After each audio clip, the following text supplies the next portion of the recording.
Assalamualaikum warahmatullahi wabarakatuh.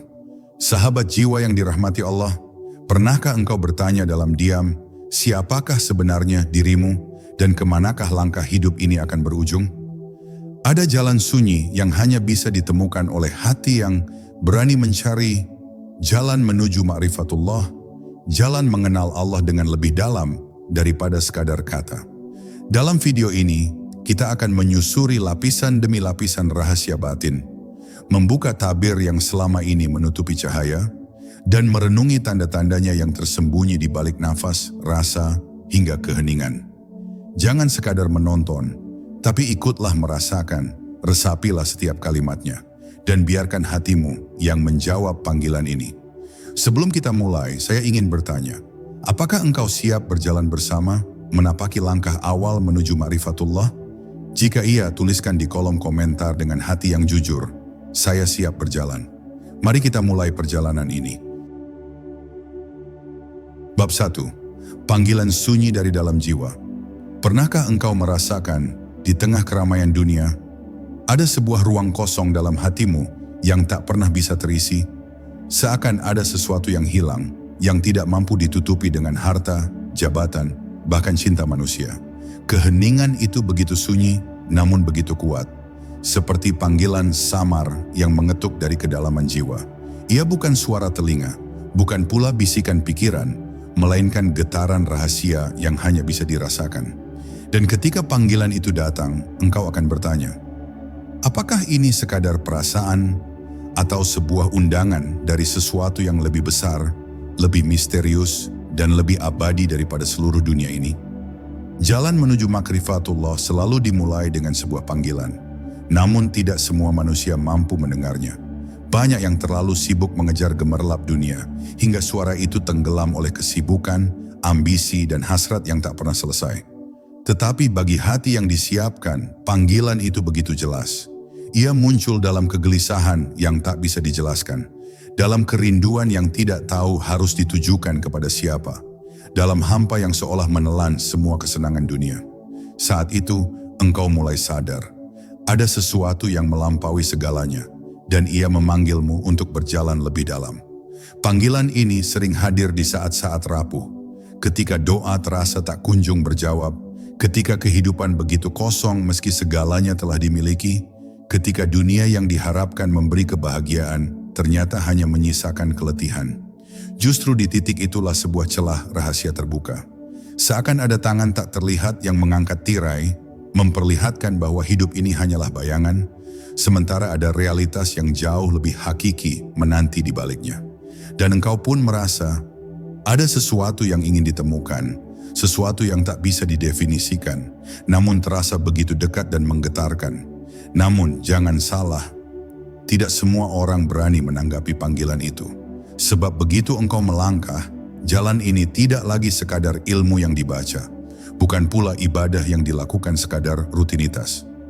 Jalan ini adalah perjalanan ruh, perjalanan menyingkap tabir yang selama ini menutupi pandanganmu dari Sang Maha Rahasia.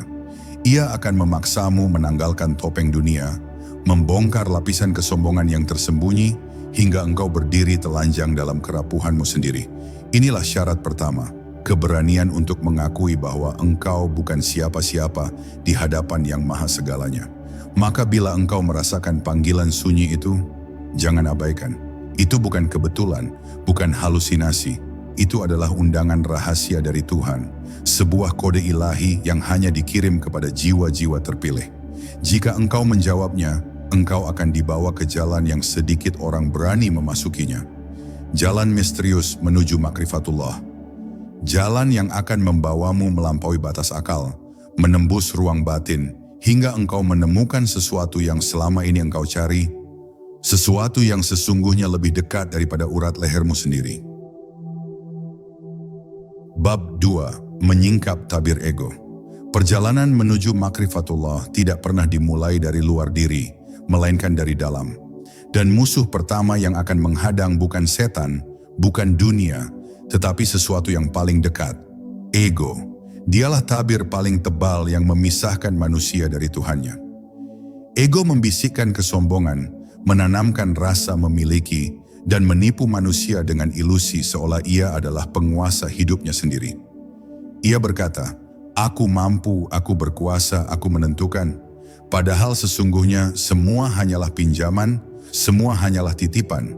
Namun selama tabir ego belum disingkap, cahaya ilahi tidak akan pernah menembus ke dalam hati. Ego selalu ingin menjadi pusat dari segala sesuatu. Ia membuat manusia merasa dunia berputar di sekelilingnya, bahwa apapun bisa dikendalikan dengan uang, ilmu, atau kedudukan. Ego tidak suka tunduk, ia membenci kerendahan hati karena ia hanya ingin dipuja. Tapi justru inilah penjara terbesar.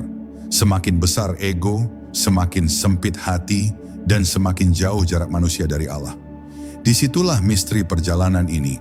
Untuk mengenal Tuhan, engkau harus lebih dulu berani menghapus dirimu sendiri. Namun menyingkap tabir ego bukan perkara mudah. Ia licin, penuh tipu daya. Kadang kita mengira sudah meruntuhkannya, tapi ia muncul kembali dalam bentuk yang lebih halus. Ego bisa bersembunyi di balik kebaikan, di balik ibadah, bahkan di balik doa. Ia membuat manusia bangga dengan kesalehannya, merasa lebih suci dibanding orang lain, padahal sesungguhnya ia hanya terjebak dalam jerat dirinya sendiri. Inilah perang yang paling sunyi, perang yang tidak disaksikan siapapun, kecuali oleh Allah yang Maha mengetahui isi hati. Jalan ma'rifatullah menuntut keberanian untuk menundukkan ego dengan senjata kerendahan hati. Bukan dengan kebencian pada diri, tetapi dengan kesadaran bahwa kita hanyalah hamba. Kita tidak memiliki apapun kecuali yang Allah titipkan. Nafas ini bukan milik kita, detak jantung bukan hasil usaha kita, bahkan satu langkah kaki pun tak pernah benar-benar kita kuasai. Ketika kesadaran ini meresap, ego mulai retak, dan cahaya kecil mulai menyelinap masuk ke dalam jiwa. Dan ketika tabir ego sedikit demi sedikit tersingkap, engkau akan melihat dirimu apa adanya. Rapuh, terbatas, fana, namun justru disitulah keindahannya. Karena hanya dengan mengakui keterbatasan diri, engkau bisa melihat betapa agung, betapa mutlak, betapa tak terbatasnya Allah. Itulah titik awal penyinaran batin. Saat ego jatuh, hati terangkat. Dan di sanalah perjalanan menuju makrifatullah benar-benar dimulai. Bab 3. Zikir sebagai nafas ruhani. Zikir bukan sekadar lafaz yang keluar dari bibir. Ia adalah denyut kehidupan batin, nafas rahasia yang menghubungkan manusia dengan sang pemilik segala wujud.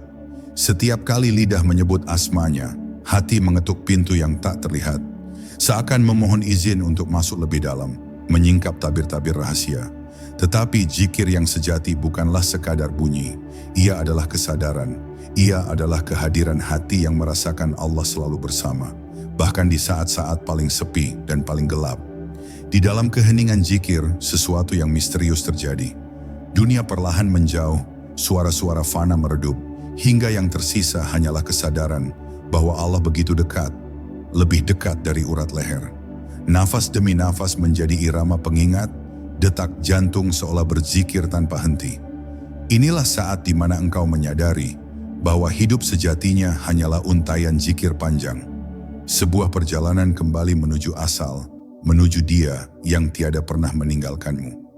Kadang zikir menghadirkan ketenangan yang tak bisa dijelaskan. Kadang ia membawa air mata yang tiba-tiba jatuh, seolah hati dibersihkan dari debu-debu dunia. Ada kalanya zikir menghadirkan getaran halus di dalam dada, membuat ruh bergetar seperti senar yang disentuh cahaya. Semua itu adalah bahasa rahasia antara hamba dan Tuhannya. Bahasa yang tidak dimengerti oleh akal, tapi dipahami oleh jiwa. Namun, zikir sejati tidak pernah berhenti pada hitungan tasbih. Zikir sejati adalah ketika engkau tetap mengingat Allah saat bekerja, saat berbicara, bahkan ketika hatimu diuji dengan ujian paling berat. Zikir sejati adalah ketika kesadaran akan Allah menjadi nafas hidupmu, sesuatu yang tak pernah terpisahkan. Saat itulah zikir berubah menjadi cahaya, dan cahaya itu menerangi setiap sisi perjalanan ruhani. Ingatlah, zikir bukan ritual mati, ia adalah kehidupan itu sendiri. Ia adalah jalan pulang yang tidak pernah gagal mengantarkan jika engkau benar-benar tenggelam di dalamnya. Maka jangan remehkan satu lafaz, karena bisa jadi satu sebutan nama Allah yang keluar dari hatimu adalah ketukan yang membuka pintu samudra makrifat. Samudra yang akan menenggelamkanmu dalam rahasia terbesar, bahwa engkau tidak pernah sendiri, karena Allah selalu hadir dalam setiap nafas, setiap detik, setiap denyut hidupmu. Bab 4. Cahaya di balik gelap. Jalan menuju makrifatullah tidak selalu dipenuhi cahaya. Ada saat di mana hati terasa gelap, doa seakan menggantung tanpa jawaban, zikir menjadi hampa, dan jiwa terjebak dalam sepi yang menyesakan. Fase ini disebut malam ruhani, suatu keadaan di mana Tuhan seakan bersembunyi, padahal sesungguhnya Ia tak pernah pergi. Inilah ujian pertama yang sering membuat para pencari berhenti di tengah jalan. Mereka yang mencari Tuhan hanya untuk kenyamanan, akan menyerah ketika rasa nyaman itu diambil. Tetapi mereka yang mencari karena cinta sejati akan tetap bertahan meski dalam gelap sekalipun. Gelap itu bukanlah kutukan, melainkan penyucian. Ia membersihkan hati dari ketergantungan pada rasa manis ibadah, agar manusia belajar mencintai Allah bukan karena kenikmatan, melainkan karena Dia adalah Dia. Gelap mengajarkan bahwa iman sejati bukanlah ketika engkau merasa dekat, tapi ketika engkau tetap setia meski terasa jauh. Maka jangan takut dengan kegelapan itu. Ia hanyalah tirai sementara yang menyiapkanmu untuk cahaya yang lebih besar. Di dalam gelap, manusia belajar mengenali dirinya yang rapuh. Ia menyadari betapa kecil dirinya tanpa pertolongan Tuhan. Kesadaran itu melahirkan kerendahan hati yang sejati. Dan ketika hati mulai tunduk, perlahan cahaya kecil muncul di ufuk batin, seperti fajar yang menyelinap setelah malam panjang. Cahaya itu tidak datang dari luar, melainkan dari dalam, dari hati yang ditempa kesabaran dan keikhlasan. Mereka yang sabar melewati fase gelap akan merasakan sesuatu yang tidak pernah dirasakan sebelumnya. Setiap hembusan angin menjadi pesan, setiap detak jantung menjadi tanda, setiap kesulitan menjadi jalan menuju pengenalan yang lebih dalam. Dan ketika cahaya itu akhirnya datang, ia akan lebih terang, lebih murni, lebih tak tergantikan daripada cahaya apapun yang pernah engkau lihat sebelumnya. Cahaya yang lahir dari rahmat Tuhan setelah engkau diuji dengan kehilangan rasa. Maka ingatlah, gelap bukan berarti Tuhan jauh. Gelap justru adalah bukti bahwa Tuhan sedang mendidikmu. Ia ingin engkau berhenti mencarinya di luar dan mulai menemukannya di dalam dirimu sendiri. Dan ketika engkau berhasil melewati kegelapan itu, engkau akan sadar bahwa cahaya sejati bukan sesuatu yang ditunggu dari luar, melainkan sesuatu yang selama ini bersemayam di dalam hatimu, cahaya ilahi yang tidak pernah padam. Bab 5. Rasa takut dan rasa cinta. Perjalanan menuju marifatullah tidak bisa dilewati hanya dengan akal atau sekadar ritual. Ada dua kekuatan batin yang harus menyertai setiap langkah. Rasa takut dan rasa cinta. Dua rasa ini seperti dua sayap bagi burung. Tanpa salah satunya, ruhani manusia tidak akan pernah bisa terbang tinggi. Rasa takut menjaga agar kita tidak terjerumus ke dalam kelalaian, sedangkan rasa cinta membuat kita rela berjalan meski jalan itu penuh luka. Rasa takut sejati bukanlah ketakutan yang membuat lari menjauh, tetapi ketakutan yang justru mendekat. Takut akan kehilangan Allah, takut akan jauh darinya, takut jika segala amal ternyata tidak diterima. Rasa takut ini membuat hati gemetar, membuat manusia lebih berhati-hati dalam setiap langkah. Ia bukan ketakutan yang melemahkan, melainkan ketakutan yang menyadarkan bahwa tanpa kasih dan ridha-Nya kita bukan siapa-siapa. Namun perjalanan ini tidak cukup hanya dengan rasa takut. Karena jika hati hanya dipenuhi takut, ia akan kering, dingin, dan penuh putus asa. Maka Allah menanamkan rasa lain, cinta. Cinta yang membuat manusia tidak hanya tunduk karena takut, tetapi juga rela karena rindu. Cinta ini membuat doa berubah menjadi bisikan mesra, zikir menjadi pelukan batin, dan ibadah bukan lagi kewajiban, melainkan pertemuan yang selalu ditunggu. Inilah cinta yang tidak bisa dijelaskan. Cinta yang membuat seorang hamba rela menyerahkan segalanya, bahkan dirinya sendiri, demi sang kekasih abadi. Ketika rasa takut dan rasa cinta bertemu dalam hati, lahirlah keseimbangan. Takut membuat kita tidak berani melanggar, cinta membuat kita tidak ingin berpisah. Takut menundukkan kepala, cinta mengangkat wajah. Dua kekuatan ini akan menuntun jiwa melewati jalan-jalan sulit, menguatkan saat goyah, menenangkan saat resah. Mereka yang hanya takut tanpa cinta akan kaku. Mereka yang hanya cinta tanpa takut akan lalai. Tetapi mereka yang memiliki keduanya akan menemukan keseimbangan yang menjadi rahasia ketenangan para arif. Dan pada akhirnya, inilah misteri besar perjalanan ruhani. Rasa takut membuat kita sadar betapa agung dan dahsyatnya Allah. Sementara rasa cinta membuat kita sadar betapa lembut dan dekatnya Dia. Kedua rasa ini bukanlah lawan, melainkan pasangan yang saling melengkapi. Jika engkau telah mampu berjalan dengan dua sayap ini, maka engkau akan terbang lebih tinggi, semakin dekat, semakin dalam, menuju samudera ma'rifat yang tiada bertepi. Bab 6. Keheningan sebagai guru. Di dunia yang bising, di tengah hiruk-pikuk suara manusia, ada satu guru yang paling sering diabaikan, keheningan. Ia hadir tanpa kata, tanpa bunyi, tanpa hiruk, namun justru disitulah letak kekuatannya. Dalam diam, jiwa belajar mendengar, bukan mendengar suara dunia, melainkan suara yang lebih halus, lebih dalam, suara yang berasal dari inti ruh. Keheningan adalah cermin, tempat engkau melihat siapa dirimu yang sebenarnya, tanpa topeng, tanpa sandaran, tanpa ilusi. Keheningan bukan sekadar ketiadaan suara. Ia adalah ruang rahasia di mana hati bisa bersandar sepenuhnya kepada Allah. Dalam diam, kita merasakan betapa cepat waktu berjalan, betapa singkat kehidupan, betapa rapuh tubuh ini. Diam membongkar kenyataan pahit bahwa kita hanyalah tamu singkat di dunia fana. Namun justru dari kesadaran itulah lahir kerendahan hati, lahir kesungguhan untuk menatap kehidupan yang lebih abadi. Orang yang berani masuk ke dalam keheningan akan menemukan sesuatu yang tak bisa dibeli, dunia.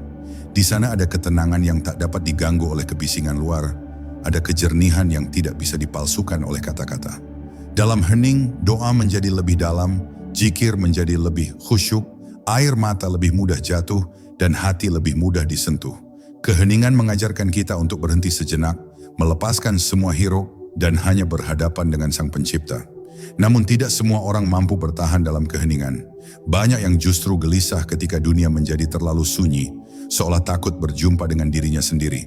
Padahal ketakutan itu hanyalah cermin, bahwa kita terlalu lama melupakan siapa diri kita sebenarnya. Mereka yang berani masuk ke dalam diam akan menemukan guru besar, guru yang mengajarkan tanpa suara, guru yang membimbing tanpa huruf, guru yang menyingkap rahasia tanpa satupun kata. Maka jangan lari dari keheningan, peluklah ia, masuklah ke dalamnya, biarkan ia membentukmu. Karena dalam hening engkau akan mendengar bisikan paling agung, bahwa Allah selalu ada, selalu hadir, selalu dekat.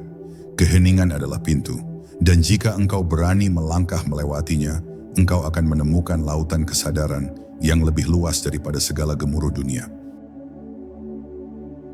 Bab 7. Rahasia nafas.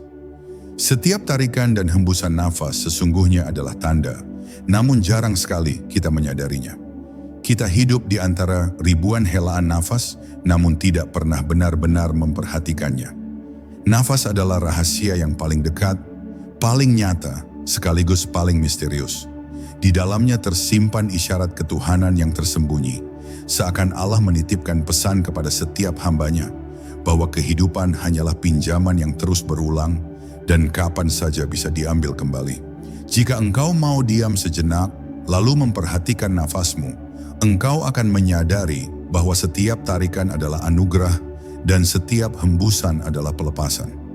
Tarikan mengingatkan bahwa Allah masih memberimu kesempatan, dan hembusan mengajarkan bahwa semua yang engkau genggam harus kembali dilepas. Hidup adalah tarikan dan hembusan, datang dan pergi, memberi dan mengembalikan. Dan di antara dua detik itulah rahasia keabadian sedang menatapmu. Para arif mengatakan, nafas bukan sekadar oksigen. Nafas adalah tali halus yang menghubungkan jiwa dengan tubuh, dunia dengan langit, fana dengan yang abadi. Setiap zikir, setiap doa, setiap bisikan batin mengalir bersama nafas. Ketika nafas dipenuhi kesadaran akan Allah, maka ia berubah menjadi ibadah yang tidak pernah berhenti. Bahkan ketika tubuh lelah, lidah diam, nafas tetap bertasbih dalam diam. Itulah zikir rahasia, zikir yang hanya diketahui oleh Dia yang Maha mengetahui isi hati. Namun rahasia nafas tidak berhenti di sana. Ada nafas yang membelenggu, ada nafas yang membebaskan. Nafas yang penuh dengan kelalaian hanya menambah beban dunia. Tetapi nafas yang dipenuhi dengan ingat kepada Allah menjadi sayap yang mengangkat jiwa. Itulah sebabnya para sufi menjadikan nafas sebagai pusat latihan ruhani. Mengatur, menjaga, dan menyadari setiap hembusannya. Karena barang siapa menguasai nafasnya, ia akan lebih mudah menguasai hatinya. Maka perhatikanlah nafasmu. Jangan biarkan ia berlalu sia-sia. Jadikan setiap tarikan sebagai rasa syukur dan setiap hembusan sebagai penyerahan. Sebab kelak akan datang satu nafas terakhir yang tidak akan pernah ditarik kembali. Dan pada saat itulah misteri terbesar akan terbuka. Apakah nafasmu akan berakhir dalam penyesalan? Ataukah ia menjadi pintu menuju perjumpaan yang abadi dengan Sang Kekasih sejati? Bab 8. Cahaya dalam kegelapan. Ada satu rahasia besar yang sering dilupakan manusia. Cahaya tidak pernah terlihat jika tidak ada kegelapan. Justru di dalam kegelapan, sinar paling kecil sekalipun akan tampak begitu terang. Demikian pula perjalanan menuju makrifatullah. Ia bukan hanya tentang menemukan cahaya, tetapi juga tentang berani masuk ke dalam kegelapan diri sendiri. Gelapnya hawa nafsu, gelapnya keraguan, gelapnya dosa yang selama ini bersembunyi di sudut hati, semuanya harus dihadapi sebelum mata batin mampu melihat cahaya sejati. Kegelapan batin adalah cermin yang memaksa kita melihat sisi diri yang paling dalam, sisi yang sering kita tolak dan kita tutupi. Tetapi tanpa keberanian menghadapi kegelapan ini, cahaya tidak akan pernah terasa nyata. Seperti malam yang panjang sebelum fajar, perjalanan jiwa pun harus melewati lorong gelap sebelum bertemu dengan sinar ma'rifat. Di sanalah manusia diuji, apakah ia tetap teguh ataukah menyerah pada bayangan dirinya sendiri. Namun Allah selalu menghadirkan cahaya di dalam kegelapan.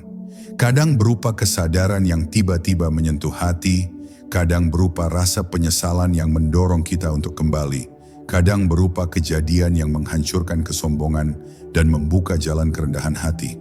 Semua itu adalah percikan cahaya yang menuntun langkah, seakan Allah berbisik, "Aku masih bersamamu meski engkau sedang tersesat dalam gelap." Cahaya dalam kegelapan bukanlah cahaya biasa. Ia tidak menyilaukan mata, melainkan menenangkan hati.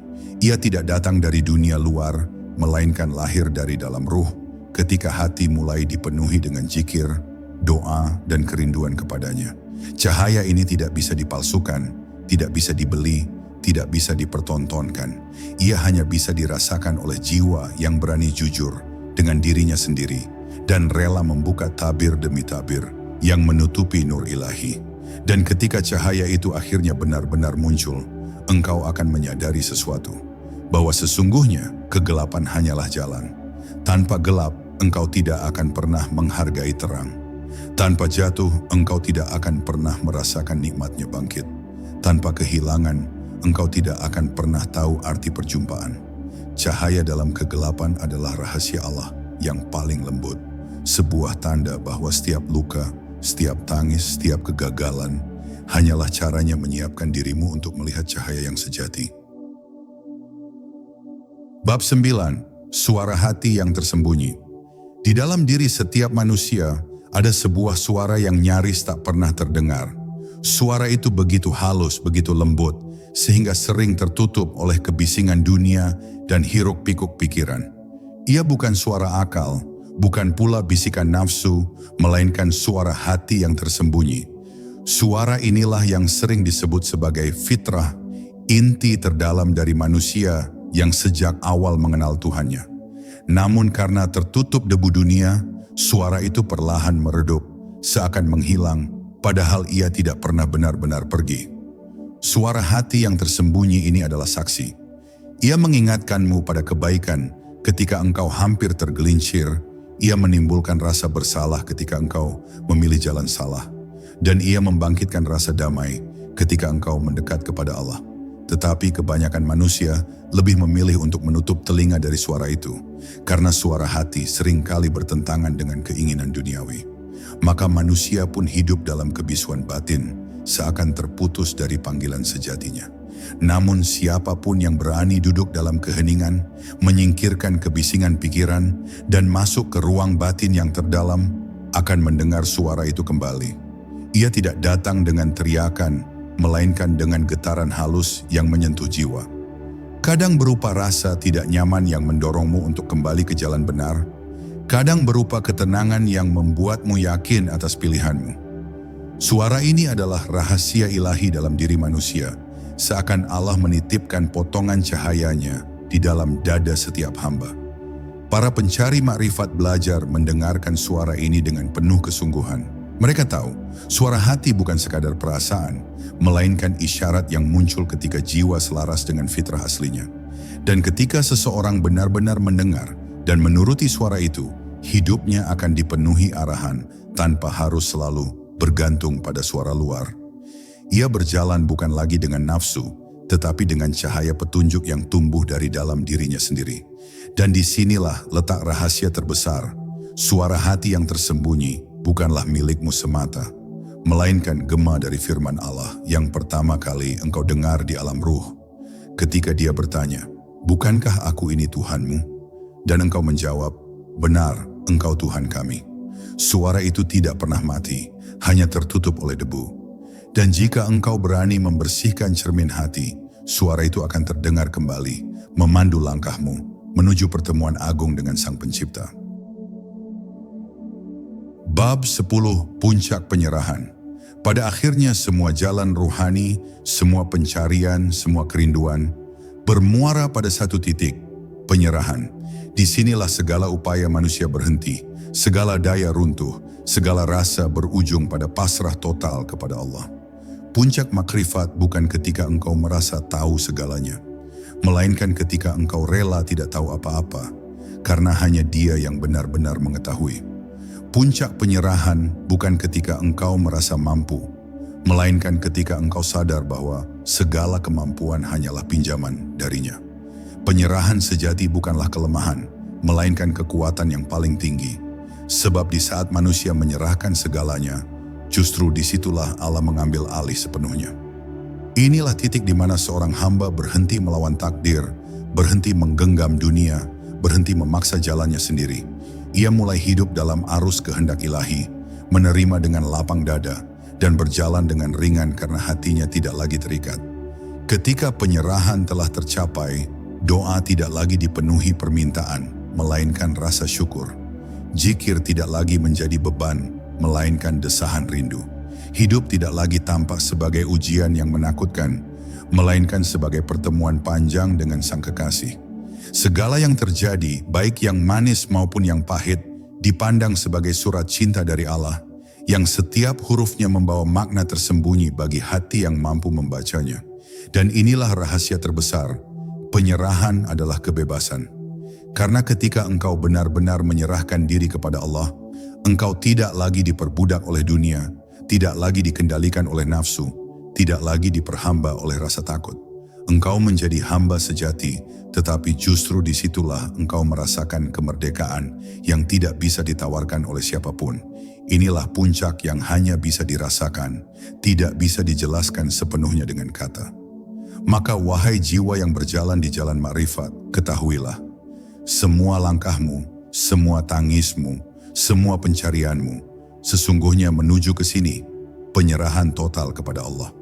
Dan saat engkau sampai pada puncak itu, engkau akan menyadari sesuatu yang menggetarkan, bahwa sejak awal engkau tidak pernah berjalan sendirian. Allah selalu bersamamu, menuntunmu, memanggilmu, hingga akhirnya engkau kembali dengan hati yang tenang, dengan jiwa yang pasrah, kepadanya yang Maha Pengasih dan Maha Menerima. Sahabat jiwa, perjalanan ma'rifatullah adalah perjalanan yang tidak pernah selesai, karena Allah Maha luas dan tidak terhingga. Namun setiap langkah kecil yang kita ambil dengan hati yang tulus adalah langkah yang mendekatkan kita padanya. Semoga apa yang kita renungi hari ini menjadi cahaya di jalan kita, menjadi penuntun dalam gelap, dan menjadi pengingat saat hati mulai lalai. Sebelum kita akhiri, izinkan saya berdoa untukmu. Ya Allah, bukakanlah hati saudara-saudaraku yang menyimak ini. Lapangkanlah dada mereka dengan cahaya-Mu. Kuatkan langkah mereka di jalan-Mu. Dan jadikanlah hidup mereka penuh berkah, penuh rahmat, dan penuh kasih-Mu yang tiada batas. Assalamualaikum warahmatullahi wabarakatuh.